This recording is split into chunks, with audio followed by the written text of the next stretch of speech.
Welcome to my screen of forest traders. Today I have a very nice setup on BTC. I know you guys are very excited that I'm analyzing BTC. So um I've been currently trading BTC for a while now. BTC has been one of my favorite. It has been the number one of my favorite pair that I've been trading all this while. But most time I don't like doing the analysis. I'll be posting it on my channel. Now the reason why is because it's just that I just like the pair and I don't like it's mainly for my for those people, like it is just I don't know how to explain it, but let's leave this thing for the rest. Now let's explain the pair, the nice setup that I'm seeing on BTC. Now on BTC I'm expecting a sell. I'm expecting a very nice sell. Now how am I going to be catching this sell? I'm going to be breaking it down for you all. On my last video I explained the very nice setup that we have on US oil. We're having a sell opportunity on US oil now, and I explained what liquidity is and how can you find and identify liquidity in the market. Now, and identify liquidity, most people usually see liquidity, you have to wait for inducements, wait for this. No, liquidity is found everywhere in the market. It's found at this point. It's found liquidity can be found at this low here, it can be found at this high here, it can be found anywhere. Fair value gap, imbalance, anything you want to call it, order block, breaker block, anything you want to call it, liquidity is found everywhere in the market. But where can you find a very high probable liquidity is the point where market has tested multiple times on a higher level, on a high key level, such as this point here. You realize the market tested this point here 1 2 3 4 5 6. Are you realizing? Are you getting? Now if you go to the 4-hour time frame, you still see the market reacted at this point. So this is a high probable point of liquidity points that market may likely react from. And not just that, also you could see that this point also intersect together with a fair value gap.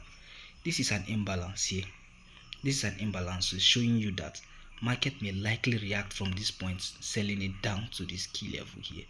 So since you are all seeing this thing, this is high level of confluence. I'm a man of confluence, you understand, aka the circuit breaker trader.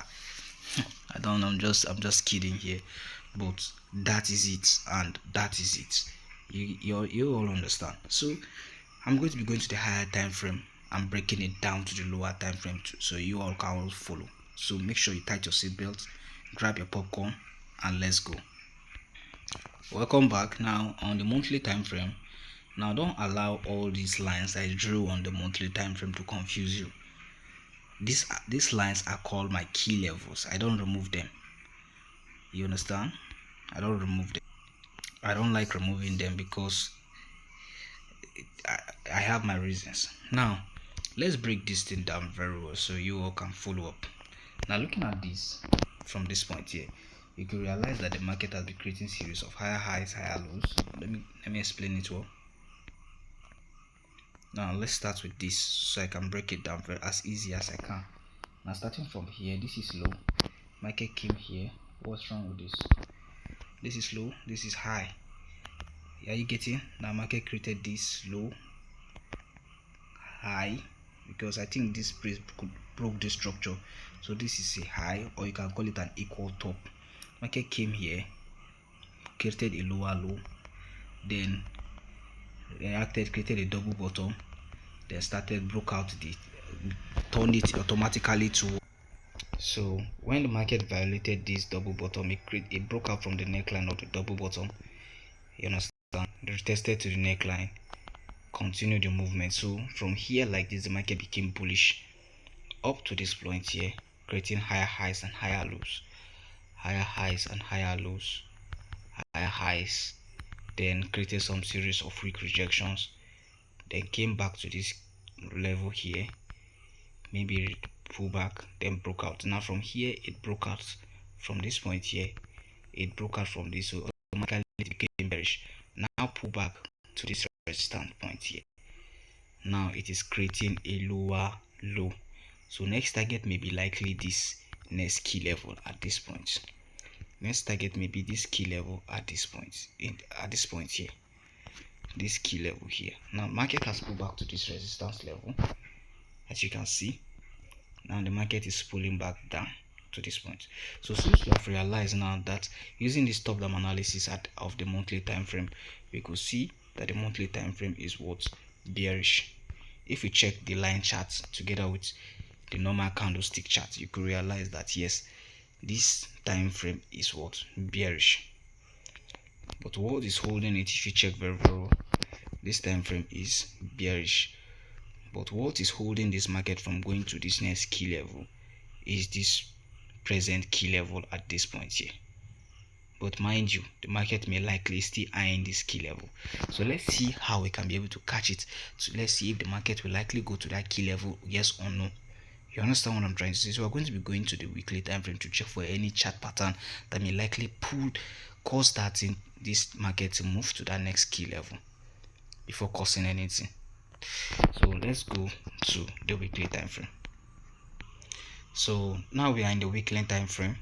Looking at it from here, from this perspective, you could see that the market created this double top, where the market was creating a series of higher highs on the monthly time frame. This was a double top here that caused the market to reverse, that caused this downward movement, this bearish movement. This was the chart pattern that caused. So this double top here gathered a lot of momentum. If you want to just know what is the secret towards chart patterns, whenever market consolidate for long, it accumulated, you understand, it accumulated in a ranging market such, you understand, and ended up breaking out from the neckline or from the box. Wait for a retest, continuation. That continuation was going to be an impulsive move, because the amount of time that the market took to consolidate, you understand, it is gathering liquidity, it is gathering momentum. So when the market has broken from the neckline and retest, we're expecting a impulsive move. So this is what happened here. So this is a double top, and this double top that is here caused this rally to the downside. Now what did you see? Market pulled back to this resistance zone, and if you check the amount of candlestick of the impulsive move is bigger than the consolidation. Market rallied down, consolidated, rallied down, consolidated. Now it is currently rallying down. So what is holding it is this resistance, is this support zone at the moment. So what we may likely be expecting, this market to pull to this point. Currently it is pulling there, to pull to this point before dropping down, or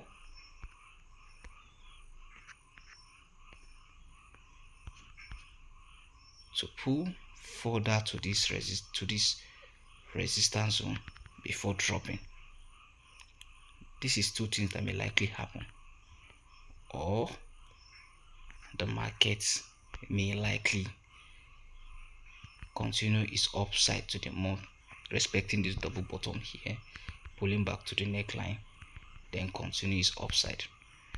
But if you were to ask me what is the market likely going to do at the moment, this is what I'm going to tell you. Why is this so? Now the main reason is because if you check the amount of candlestick, it is very, very powerful. So like this, the bears are in more control of the market compared to the bulls. So the monthly time frame is bearish, weekly time frame is bearish. So we'll be expecting to catch the sell. How I wish there was a small pullback at this point. I would have used a Fibonacci level to drag it to this point to check for the pullback. But like this now, only what I can tell you is that we should be expecting a further push to the downside. Now, since all these are in place, we'll be going to the daily time frame to check if the daily time frame is in sync, to find any area of interest. You understand? An area of interest.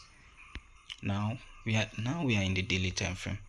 Now you can see now this is a very nice area of interest. The area of interest has a very nice liquidity zone. It has been tapped multiple times. 1, 2, 3, 4, 5, 6, 7. And also this high level, key level, or I'll call it resistance level, has also intersect together with a within a fair value gap. That is an imbalance, showing you that an imbalance together with multiple touches makes this point here a very nice probable point for selling opportunity. So let me see if I can use my Fibonacci to see if there will be any other confluence that can also join this thing together. If there is not, then we'll let it be.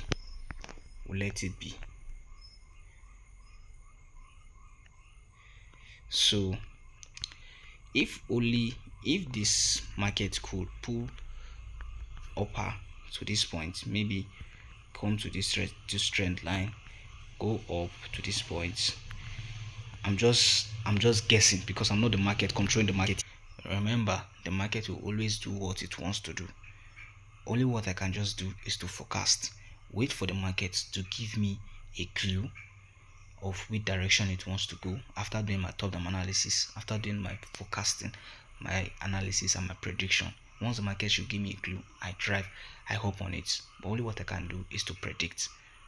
Now, once the market should do something like this and go to the Fibonacci level, then drop and give me my entry model, then I will sell to the downside. But if it does not do it, what I'll be expecting for the market to still do is for this point, if this point does not intersect, if the market should pull to this point and I see some reactions and the market does not come to the Fibonacci level, the golden ratio of the Fibonacci level, then I'll be waiting for the market, for the EMA to intersect together with this resistance zone. Now I use EMA, exponential moving average 50. Now I'll be expecting this EMA to intersect at this point. The market may pull back, but if the EMA does not pull back to this point, then I'll be waiting to see my entry model. Anyone I see, I'll still execute. Because I know that this point here is a very nice probable point where market likely react for dropping. But if market does not react from this, the next point where market may likely react maybe this. So long as from the left, you could see that this is a very nice probable point where market may likely react from. So today is Sunday. The market is already open already. We have 2 hours 30 something minutes for this candle to close. So we'll be expecting the sell of this maybe on Wednesday or so, thereabouts. So if the market should break, next target will be this. They will be expecting a pullback to it. They catch it, next target will be this. So if you all understand, so we'll be going to the daily time frame to see how we are going to the 4-hour time frame. The 4-hour time frame, since now the daily time frame is bearish. Are you getting? Monthly bearish, weekly bearish, daily time frame bearish, but it's currently going to this point here at this point. So we're going to the 4-hour time frame. So let's see what the 4-hour time frame is currently saying at the moment. So I'll be taking out this my EMA. Now looking at it from the 4-hour time frame, if you see that this point here also reacted at this point here. Now looking at it from the 4-hour time frame, you can see that market, the 4-hour time frame is currently has shifted structure from here and is currently creating an upper trend. So we'll be expecting market to shift structure.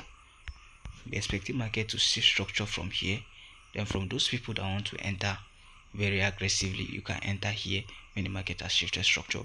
But I have an entry model. Since I have seen this 2 touch, 1 and 2 touch, I'll be waiting to see my circuit breaker. Once I see my circuit breaker from here, next target will be here.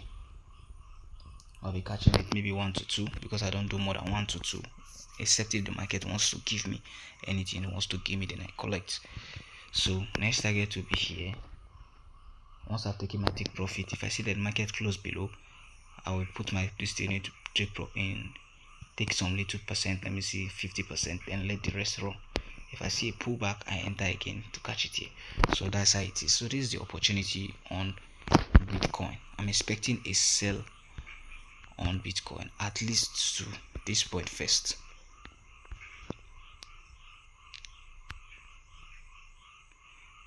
Once the market should clear, should take out this point, be expecting market to roll over.